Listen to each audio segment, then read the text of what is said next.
Do you want to learn some new words? Well, we're going to learn 10 new words today.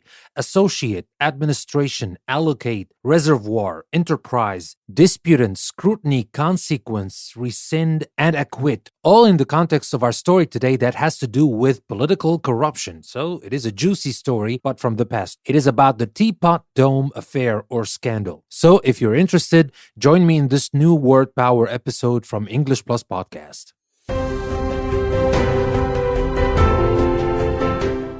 Welcome to a new episode from English Plus Podcast, where you get to learn English, business, culture, literature, and a lot more. Two things to remember: that you will always find extra practice on our website, englishpluspodcast.com, and don't forget to support us on Patreon to help us keep our content free forever. And now, this is your host, Danny, and let's enjoy a new episode from English Plus Podcast.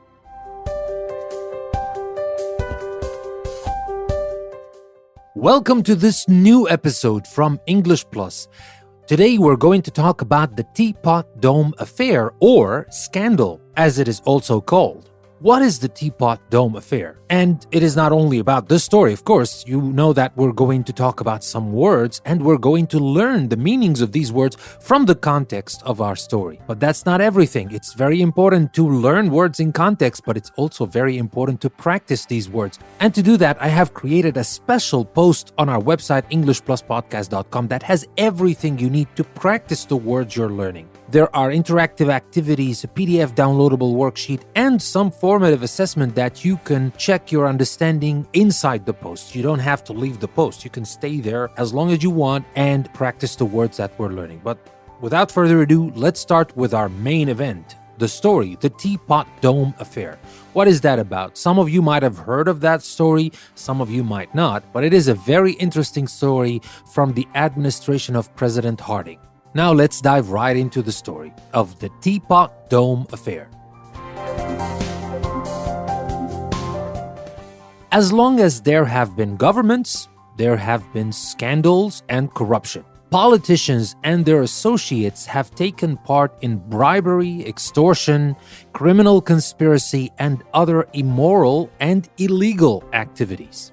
Warren G. Harding's presidency is considered by some to be one of the most corrupt administrations in American history. The most notorious of the Harding scandals is known as the Teapot Dome Affair. Teapot Dome, Wyoming, was named for a rock that sat on the land and resembled a teapot. This parcel of land contained oil that had been allocated to the United States Navy for its future needs. The oil was to be kept in its natural reservoir until it was required for use by United States naval vessels. Numerous conservation policies, including the Petroleum Reserve Policy, assigned control of tracts of land to the federal government. Opposition to the Petroleum Reserve Policy was strong among private oil interests. For the sake of profit, they argued that the Navy's needs could be better met through the private enterprise of American oil companies. Harding's Secretary of Interior, Albert B. Fall, a longtime disputant in the Petroleum Reserve Policy debate, persuaded the Secretary of the Navy to turn over the management of these federally owned oil reserve sites to the Department of the Interior. Fall then secretly leased the sites to private companies in return for bribes. He leased Teapot Dome to the Mammoth Oil Company and another oil reserve to the Pan American Petroleum Company. The full story became public after Harding's death in 1923. Later that year, the Senate conducted an investigation. Close scrutiny revealed that when the leases were signed, Fall had received an extremely large interest-free loan from the president of the Pan American Petroleum Company. He also received a large amount of cash and government bonds directly from the president of Mammoth Oil. These payments totaled more than $400,000. As a consequence to these findings, Congress agreed to sue for cancellation of the leases. In addition to rescinding the leases, the government charged Fall and others involved in the incident with conspiracy to defraud the government. They were eventually acquitted, but Fall was also charged with bribery and found guilty. He served 1 year in prison and was fined $100,000.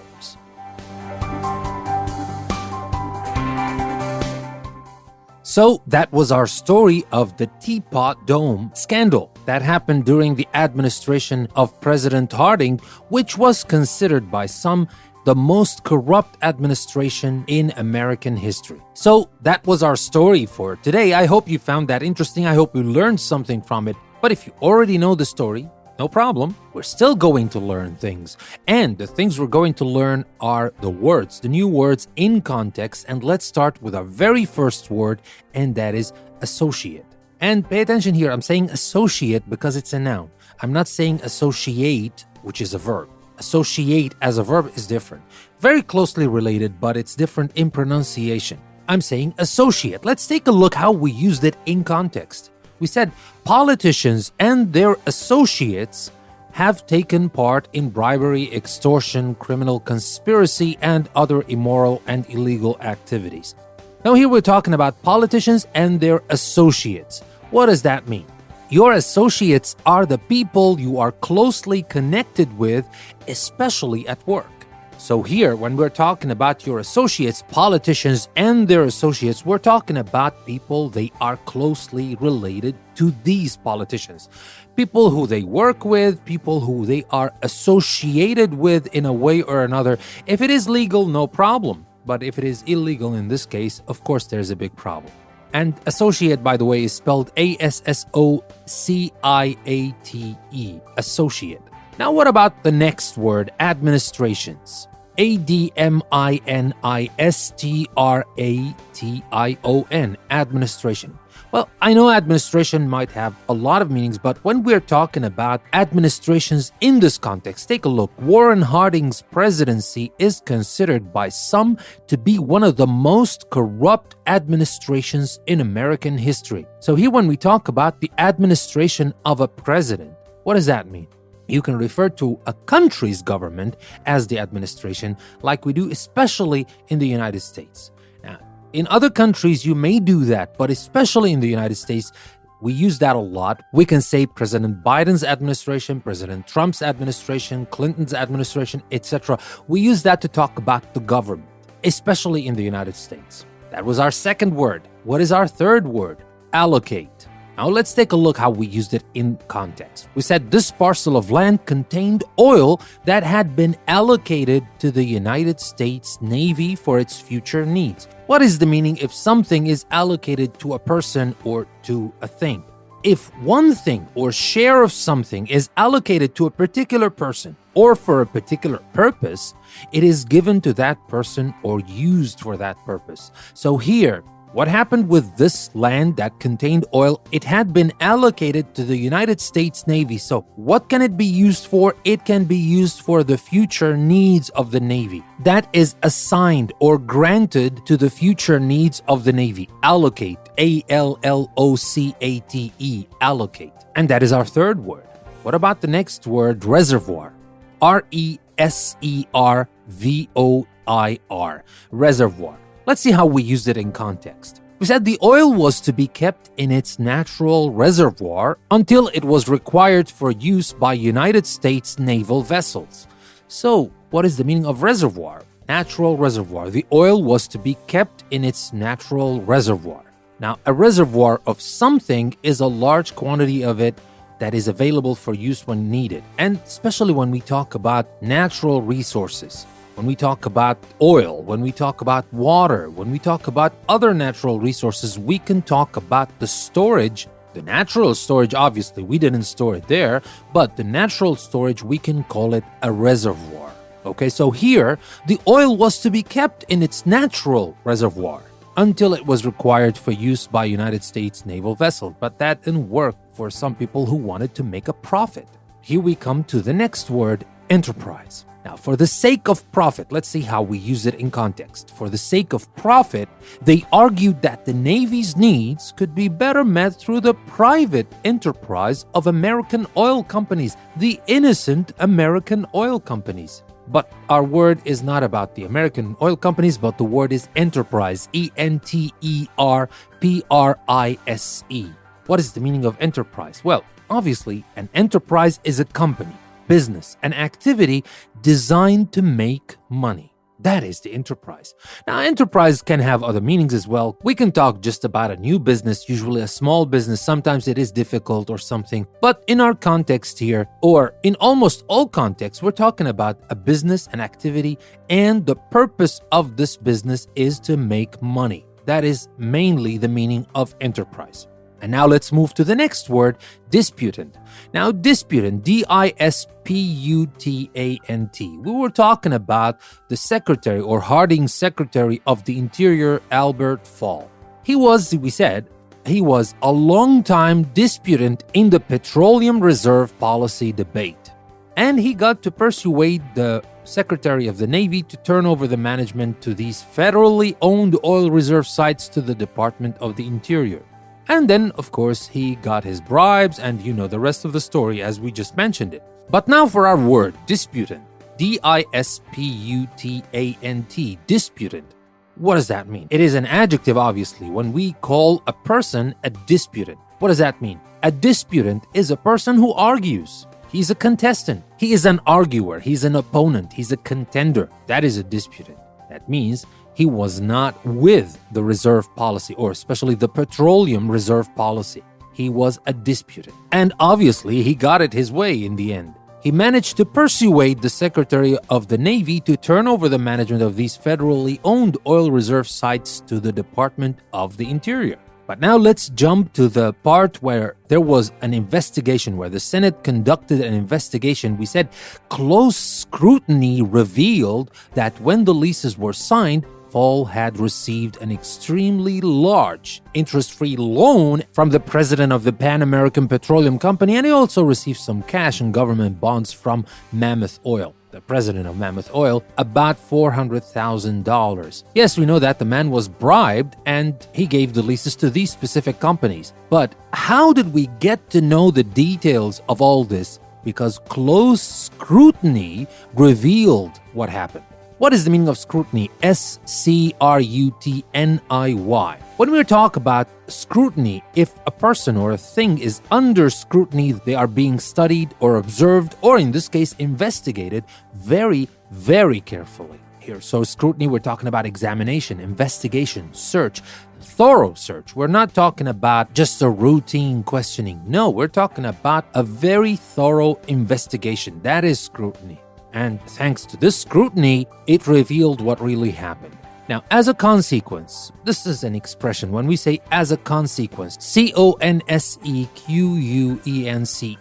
consequence. Now, the consequence is the result, the effect, the outcome, the repercussion. That is consequence. But we usually use it in this expression, in this phrase, as a consequence. And let's see how we use it in context. As a consequence of these findings, Congress agreed to sue for cancellation of the leases. As a consequence of these findings we just talked about, the bribes and all that corruption. So, what is the meaning of as a consequence? Now, if one thing happens and then another thing happens in consequence or as a consequence, the second thing happens as a result to the first. So, as a consequence to these findings, the result of these findings, what happened because of these findings, as a result of these findings, as a consequence, it's the same thing. And now we come to a kind of a technical word, and that is rescind. rescind. Now, in context, we said in addition to rescinding the leases, the government charged Fall and others involved in the incident with conspiracy to defraud the government. Now, what is the meaning of rescinding the leases? Because that thing happened. They rescinded the leases. What does that mean? To rescind, if a government or a group of people in power rescind a law or agreement, they officially withdraw it and state that it is no longer valid. So they canceled it. Basically, they just canceled it. They annulled it. That is the meaning of rescind, but it's a formal word, and it is used in this context because remember, we're talking about a government. A government can do that, or a group of people, but it has to be formal. Like company or something. We don't use it in informal language or impersonal relationships. You don't say, for example, that you rescind a date or a doctor's appointment or something. You don't say that, all right? It's just for big things, for big companies, for governments, just like that. And now for our final word, acquit. Now, unfortunately, they were eventually acquitted because, men of power are very difficult to be indicted. But that's not our concern, just saying. They were eventually acquitted. But Fall was also charged with bribery and found guilty. Well, there's always someone to take the blame, and in this case, it was Fall. We're not saying he was innocent, no, but, he took the fall. Well, his last name is Fall. Anyway, they were eventually acquitted. A-C-Q-U-I-T, acquit. Acquit is a very difficult word to spell, to be honest, because it's very easy to forget that we say A-C-Q. When you want to write this word, you usually remember it as A-Q or A-Q-C or what? So it is A-C-Q-U-I-T, acquit. But what does it mean? If someone is acquitted of a crime in a court of law, they are formally declared not to have committed the crime. So, acquit is when you hear this famous not guilty. That is acquit. When you're not guilty, you're free to go. So these were our 10 words for today, and I hope you learned something new or you learned some new words. But remember, it is very important to practice these words, and to do that, you can do that very easily on our website, EnglishPlusPodcast.com. You can find the link in the description. Just go there, and you're not just going to our website, not to the homepage, but you're going to the custom post we created for this specific episode. There's everything you need. Interactive activities, PDF downloadable worksheet, just everything you need to support your learning. So take the link, go there, and take your English with it to the next level. And also, I have to remind you, don't forget to support English Plus by going to Patreon and become a supporter of English Plus and help us keep all the content we're creating free. We want to keep it free forever. We don't want to charge anything for our content. That is our mission. That's what we'll try to achieve with your support, of course. So you can help us by becoming a supporter of English Plus on Patreon. The link is also in the description of the episode. Now, that being said, I would like to thank you very much for listening to another episode from English Plus Podcast, and specifically this new word power episode from English Plus Podcast. This is your host, Danny. I will see you next time.